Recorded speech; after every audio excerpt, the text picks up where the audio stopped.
మూడు రాజధానులు మా విధానమని 1,19,000 కోట్లు అమరావతి డెవలప్మెంట్ ప్లాన్ అంటూ కూటమి ప్రభుత్వం తెలిపిందని శాసన మండలి విపక్ష నేత బొత్స సత్యనారాయణ అన్నారు. గత ప్రభుత్వం 6,000 కోట్లు మాత్రమే ఖర్చు పెట్టిందని, ఆ సందర్భంలో తాను అన్న మాటను ఇప్పుడు ఎందుకు అడుగుతున్నారని బొత్స ప్రశ్నించారు. బడ్జెట్ తో దానికున్న సంబంధం ఏమిటి అని అధికార పక్షం చర్చను డైవర్ట్ చేయడానికి ఈ అంశాన్ని తెరపైకి తెచ్చిందని విమర్శించారు. మా విధానం 3 రోజులు అవసరం చెప్పాను నేను ఆ రోజుకి.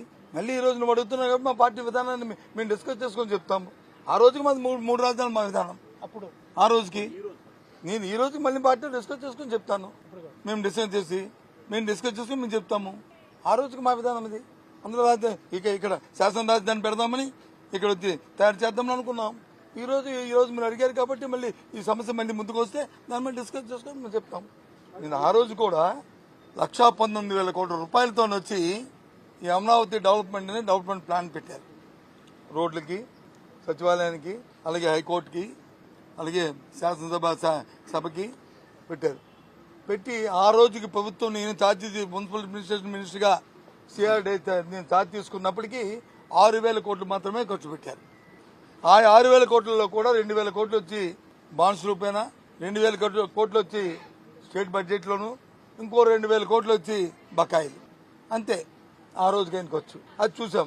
1,19,000 కోట్లు ఈ 3 సంవత్సరాలు 6,000 కోట్లు ఖర్చు పెడితే ఇదంతా ఖర్చు అవ్వాలండి, ఇదంతా కట్టాలంటే ఇంకొక 5-6 సంవత్సరాలు పడుతుంది. అంటే దీనికి 3 లక్షలు 4 లక్షల కోట్లు కావాలి. మనకు అంత ఆర్థిక స్తోమత ఉందా మన ప్రభుత్వానికి అనేది ఆలోచన చేసుకొని డిస్కస్ చేసుకున్నప్పటికీ ఒక 6 నెలలు 8 నెలలు అయింది. అప్పటికి వచ్చి వాళ్ళు ఏదో చూడడానికి ఇటు వస్తా అన్నారు. వాళ్ళు వస్తాను చూసుకొని నాతో ఎవరో మీలాంటి పత్రికా సోదరుడు అడిగారు నాకు ప్రెస్ కాన్ఫరెన్స్ లో. ఏం చూస్తారా ఇక్కడ ఏముందయ్యా చూడడానికి?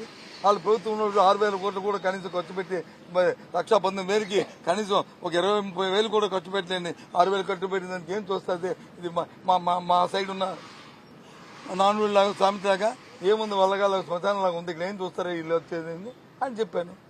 ఆ రోజు నేను అనలేదే, సందర్భాన్ని బట్టి ఆ మాట అన్నాను తప్ప నేను మొత్తాన్ని నేను శ్మశానం అనే ఉద్దేశం నాది కాదు. ఆ రోజు చెప్పాను, ఈ రోజు చెప్తాను, రేపు అది చెప్తాను. నా ఉద్దేశం అది కాదు. ఆ సందర్భం అది అదే మళ్ళీ చెప్పాను. ఆ సందర్భం ఇప్పుడు ఎందుకు వచ్చింది? బడ్జెట్ దీని రిలేటెడ్ ఏంటి అంటే డైవర్ట్ చేయడానికి కదా. ఆ నేపథ్యంలో చెప్పాం.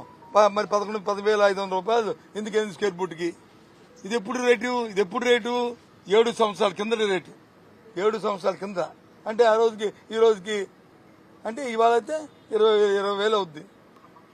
ఆలోచించేయండి ఏ రకంగా దోపిడీ జరిగిందో, ఏ రకంగా జరిగే ఆ రోజు కార్యక్రమాలు అనేవి.